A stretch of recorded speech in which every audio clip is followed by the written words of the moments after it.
Right, so anyway, that was the phone. I told them to bugger off. They'll leave us alone. I'm going to drop it in and just grab a top. And I like to use a plastic baggie when I do this. I've got my own particularities. That's one of them. Put the plastic baggie on top of the jar like that, and then the lid. It makes the seal much better, so you don't get liquid going all over the place when you shake. Also, I think it makes it somehow a bit more gentle. Not that we want it too gentle, because I'm going to give it a good shake. Not a lot, as you can see, just a little bit. You got the medium grind in the bag, well sealed, inside the jar with a bit of water. And that's about all the shaking it needs. Let's have a look. Oh yes, lovely, disgusting stuff. So anyway, I'm going to pour myself a shell, as is my wont. And give that bag a little squeeze at the end. Just get the last bits out. Now, as you can see, this is Taveuni's secret from Kava time. It looks beautiful. As you can see, there's all kinds of Kava bubbles and then the Kava lactones floating on top. All that means it's going to be a good grog, and it was properly processed in the production facilities, and so you're going to get a really, really good looking shell of grog, and it's probably going to taste pretty good. I'm going to find that out right now. You know, what I could do is sip it and savor it, but I'll do that with the next shell maybe.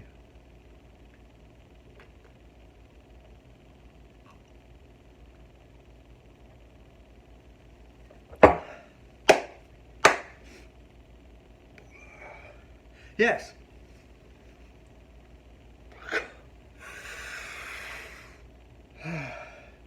Well, I would say that's very, very good. That is so good. It's just, oh man. And much as I like to sip weak grog sometimes with ice and straw and everything, sometimes you need a proper shell, it's nice and strong, that it comes up and just, you know, whacks you in the nuts with a large frozen fish, like a swordfish or something like that. Anyway, tuna maybe. Wow. Ouch. I mean, good ouch. I mean, just, wow. And you can just feel it, you know, right through your body as it comes in the first few minutes. It's definitely got a heady feel to it at the beginning. Very pleasant. Almost feels like it's pulsating in my arms. That's quite restorative and healing, it kind of feels. So the next one we're going to do, and this is also an excellent way to get crunk, is something called triple balling. If you've never done it, you might have heard of it and wondered what it was. We're going to take 3 of these AluBalls and put a couple of tablespoons of grind in each one, and then I've got my alu bottle. We're going to shake it up, and it's like double balling, but you know, 50% stronger. It brings out a different character in the grog.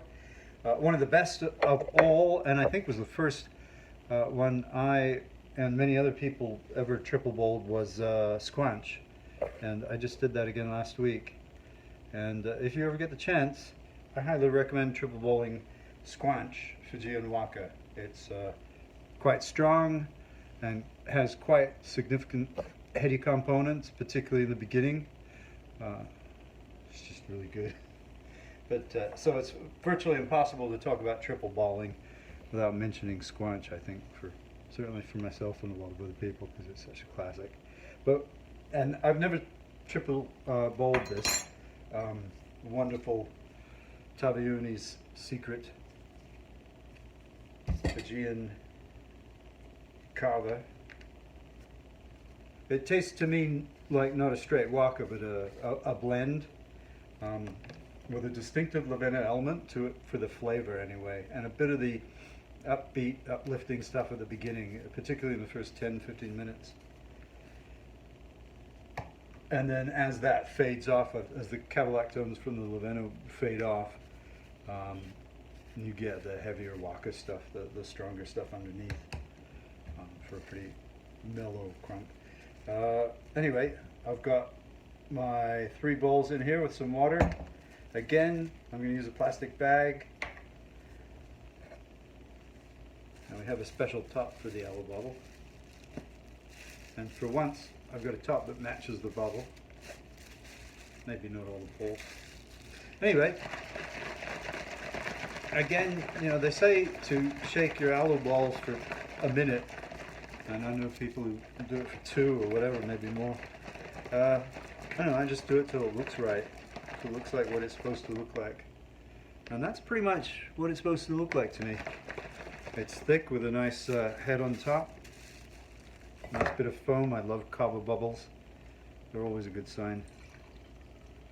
And very often some of the weakest Kava I've ever had just had Zippo bubbles. So anyway, have a look at this. It's a triple ball. And look at the layer right there. As you can see, Kava bubbles and then those grains of cavalactones floating on top. Again, the sign that you're going to get a quality shell of grog, and that's what I want right now. Cheers.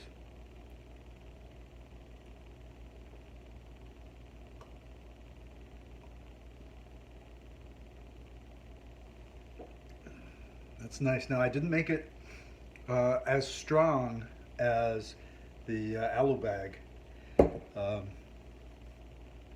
and so the first one I had was like a, you know, first one of the night slamming back, which is what it is. And then with the triple ball, this is still quite strong, much stronger than, you know, regular grog I usually drink.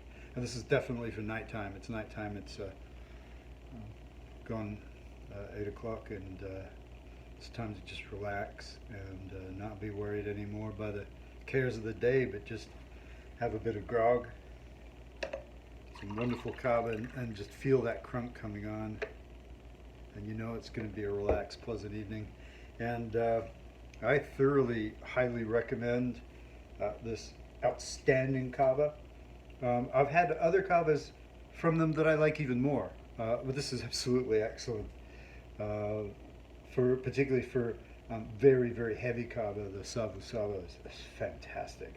But this Taveuni Secret, I'd never had it before. I bought 7 pounds because there was a special sale. And I'm really, really glad I did. This is absolutely fantastic. It's strong, and it's worth it at the regular price too. I'd recommend it. It's absolutely a fine, excellent Kava. So, cheers, Bula. And since I wasn't here, I won't be saying goodbye. But yeah, peace out.